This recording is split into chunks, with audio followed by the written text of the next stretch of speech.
film, shot in the Cooper shop at St James's Gate Brewery, Dublin, captured for posterity the atmosphere that existed when the Cooper was still a vital cog in the Guinness wheel, and clearly shows the skill of the master cooper and the ancient craft of coopering.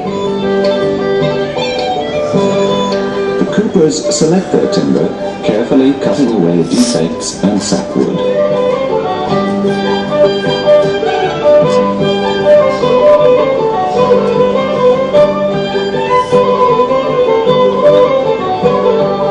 The staves are allowed to stand for up to 5 years. In the cooper shop, the weathered ends are sawn off and the stage is set for us to see the traditional craft of coopering.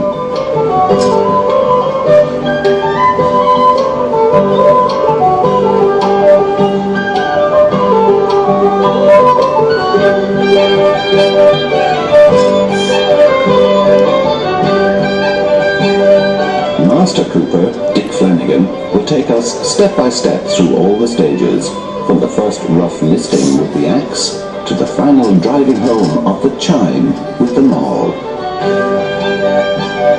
We will see something of the skill and effort that went into the manufacture of the once familiar Guinness wooden cask.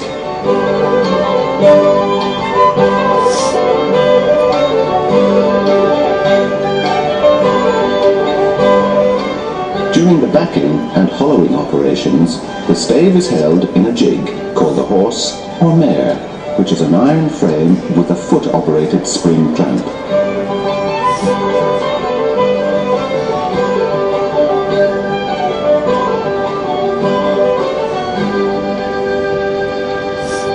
No rule or gauge is used. Dick relies on his eye to judge the accuracy of his work.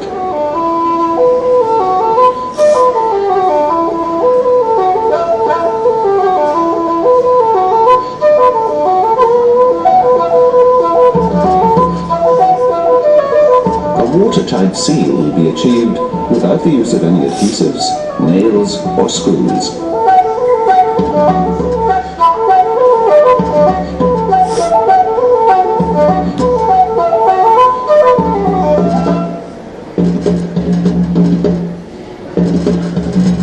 To render the oak staves pliable, the cask is placed in a steam bell.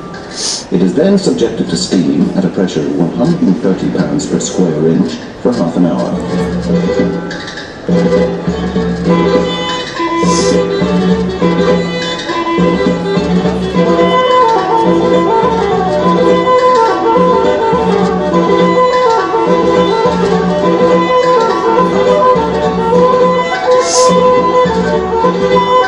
A wire rope is looped over the splayed end and drawn tight by a hand-operated windlass.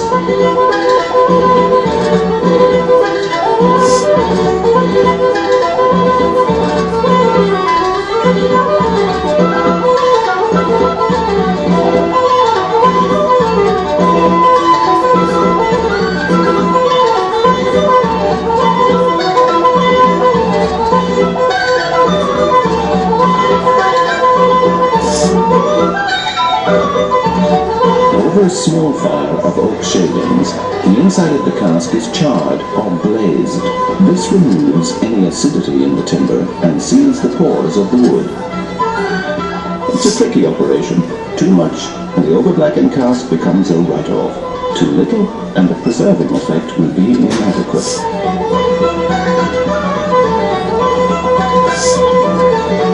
While it's still hot, the cask is paired all around each of its ends with a hoil. And a groove is prepared with a croze on the inside circumference to receive the heads. The cask is braced against a section of a tree trunk called a block. The block is sunk firmly in the ground in the cooper's berth or work area.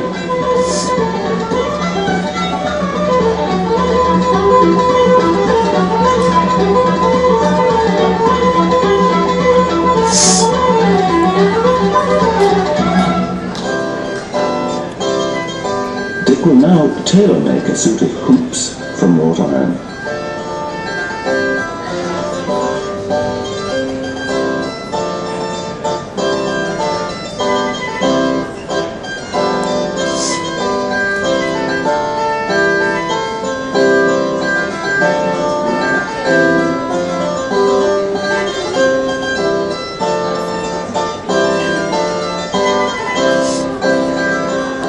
outside is shaved smooth with the tip clock.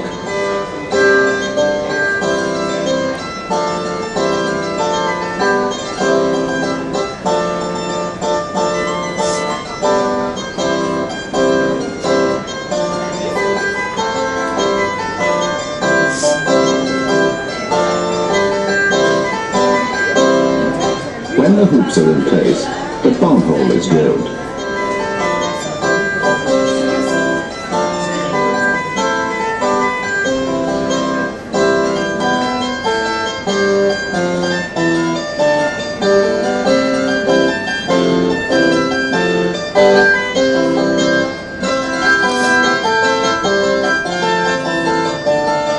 The heads for the cask are usually prepared during the steaming of the cask. The rough oak staves are transformed into an exact and watertight seal.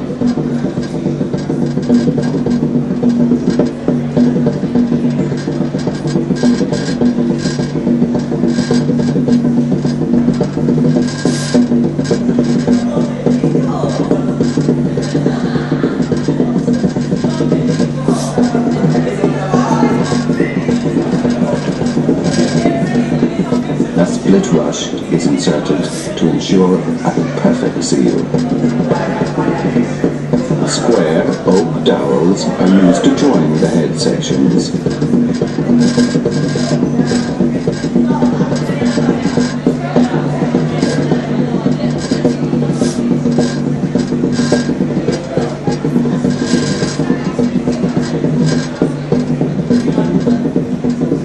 This is the only operation in which the cooper uses a tool for measuring.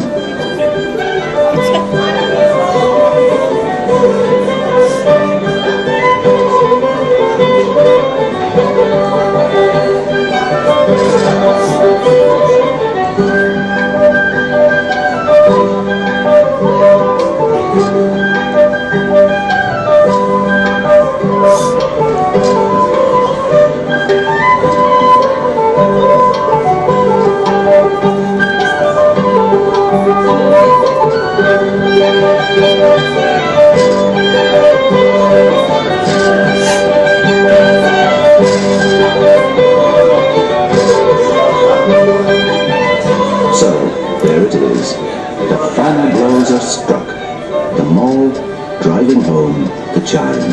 Another handmade cask is ready for the road, and the look of satisfaction on the face of Master Cooper Dick Flanagan shows justifiable pride in a difficult job well done. The craft of the cooper is dying, but thankfully we have managed to preserve this little piece of history for future generations to see.